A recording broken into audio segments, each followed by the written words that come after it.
अगर आपके बाल रोज डैमेज हो रहे हैं, ड्राई हो रहे हैं, फ्रीजी हो रहे हैं और बहुत ज्यादा हेयर फॉल हो रहा है, तो ये वीडियो आपके लिए बहुत ज्यादा हेल्पफुल होने वाली है। हाय गाइस, मैं अरशद और आज मैं आपको एक सिंपल और beginner friendly hair care routine बताऊंगा जो हर कोई फॉलो कर सकता है। तो इस हेयर केयर रूटीन का सबसे पहला स्टेप है ऑयलिंग।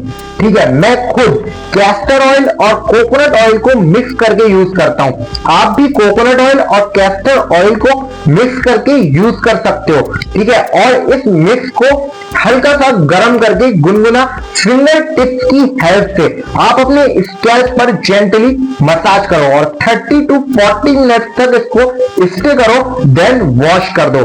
आपको ऑयल को रात भर लगाकर नहीं सोना है। रात भर लगाकर आपको हेयर पे या स्कैल्प पे ऑयल को नहीं रखना है, इससे डैंड्रफ बढ़ता है और आपका हेयर फॉल भी बढ़ता है। ठीक है, तो आपको कभी भी ऑयल को रात भर लगाकर नहीं सोना है। आपको सिर्फ 30 to 40 मिनट तक ऑयल को रखना है और उसके बाद वॉश कर देना है। ठीक है, रात भर अगर आप यूज करते हो ऑयल को तो आपका हेयर फॉल और डैंड्रफ दोनों ही बढ़ते हैं। अब सेकंड स्टेप आता है शैम्पू। ठीक है, सबसे बड़ी गलती शैम्पू करते टाइम होती है।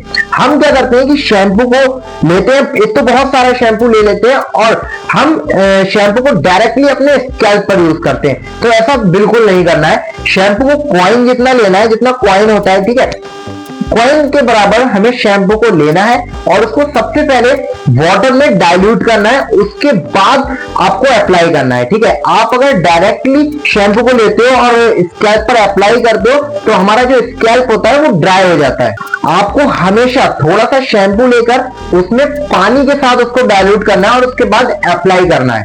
हेयर लेंथ पर शैम्पू की जरूरत नहीं होती है, आपको उसी फोम को क्रिएट करना है और हेयर लेंथ पर भी लेकर आकर उसको क्लीन करना है। डायरेक्टली आप हेयर लेंथ पर या स्कैल्प पर शैम्पू को नहीं लगाना है, वाटर में डाइल्यूट करने के बाद ही शैम्पू को यूज करना है, जिससे ड्राइनेस वाली प्रॉब्लम नहीं आती है। ठीक है, और आपको वीक में 2 से 3 बार ही शैम्पू का यूज करना है। वीक में 2-3 बार ही शैम्पू इनफ होता है और आपको हॉट वाटर कभी भी अपने बालों पर या स्कैल्प पर यूज नहीं करना है, हॉट वाटर अवॉइड करना। हेयर केयर रूटीन का तीसरा स्टेप आता है कंडीशनर। ठीक है, कंडीशनर हमेशा हम हेयर लेंथ पर लगाते हैं, कभी भी स्कैल्प पर यूज नहीं करते हैं। शैम्पू के बाद हम जो वेट हेयर होते हैं उस पर ही कंडीशनर अप्लाई करते हैं और हम कभी भी इसको स्कैल्प पर नहीं लगाते हैं। मिड लेंथ से एंड तक, हमारी जो मिड लेंथ होती है वहां से एंड तक हम कंडीशनर को अप्लाई करते हैं और कंडीशनर को अप्लाई करने के बाद हमें 2 से 3 मिनट तक कंडीशनर को छोड़ना होता है। 2 से 3 मिनट कंडीशनर रखने के बाद आपको कोल्ड वाटर से वॉश करना होता है और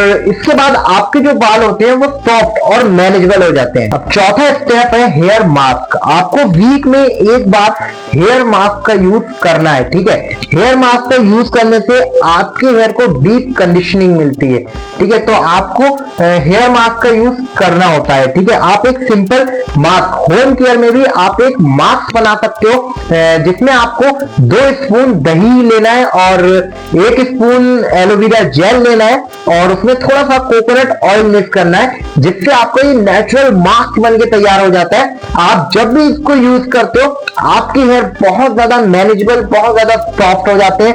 ये हेयर की शाइन बढ़ाता है, इसमें आपके हेयर में जो भी फ्रिजनेस होती है उसको ये क्लियर करता है। ठीक है, फ्रिज खत्म करता है और शाइन बढ़ाता है, ड्राइनेस को कवर करता है, डैमेज को खत्म करता है। अगर आप ये मास्क यूज करते हो, होममेड मास्क यूज करते हो, 2 स्पून दही, 1 स्पून एलोवेरा जेल एंड थोड़ा सा उसमें कोकोनट ऑयल, तो आप ये मास्क भी अप्लाई कर सकते हो। या फिर लॉरियल कंपनी, मैक्टिक, शॉपकॉप, ये सब भी अलग अलग हेयर टाइप के अकॉर्डिंग मास्क डिजाइन करते हैं, मास्क बनाए हुए हैं उन्होंने, तो आप वो मास्क भी यूज कर सकते हो। अगर आपके पास सिर्फ कंडीशनर है और आप मास्क बनाना चाहते हो तो आप ये होम रेमेडी वाला मास्क तैयार कर सकते हो। ये भी बहुत ज्यादा इफेक्ट डालता है आपके हेयर पर, बहुत ज्यादा आपके हेयर में शाइन बढ़ाता है, तो आप ये भी यूज कर सकते हो। 5वां स्टेप आता है हेयर केयर रूटीन में हेयर ड्राइंग। ठीक है, तो हेयर ड्राई करते टाइम बहुत ज्यादा लोग बहुत ज्यादा मिस्टेक मिस्टेक करते हैं, वो क्या करते हैं, टॉवल से हेयर को बहुत जोर से रब करते हैं, जो बिल्कुल अवॉइड करना चाहिए। ठीक है,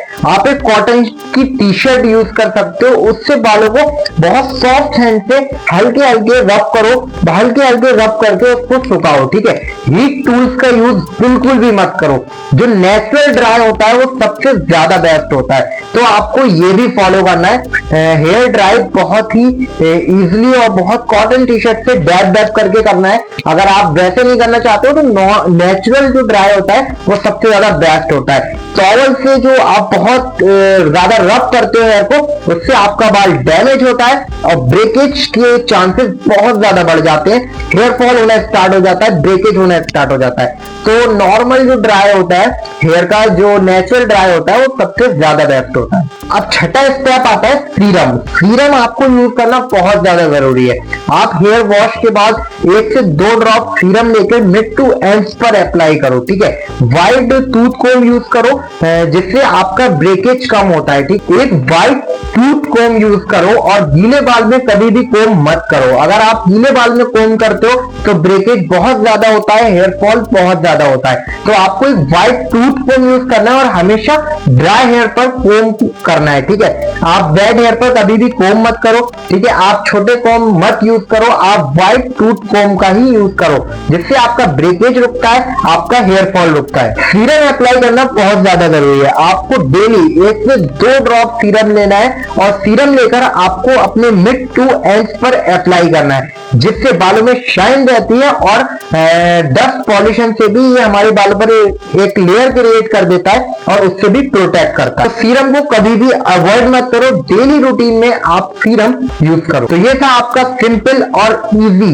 बिगिनर हेयर केयर रूटीन। आपका स्कैल्प टाइप क्या है, dry, oily, hair fall, dandruff? Comment में मुझे जरूर बताओ। मैं नेक्स्ट वीडियो में हर स्कैल्प टाइप का अलग अलग रूटीन एक्सप्लेन करूंगा। अगर आपको वीडियो पसंद आए तो लाइक, शेयर और चैनल को सब्सक्राइब कर लेना।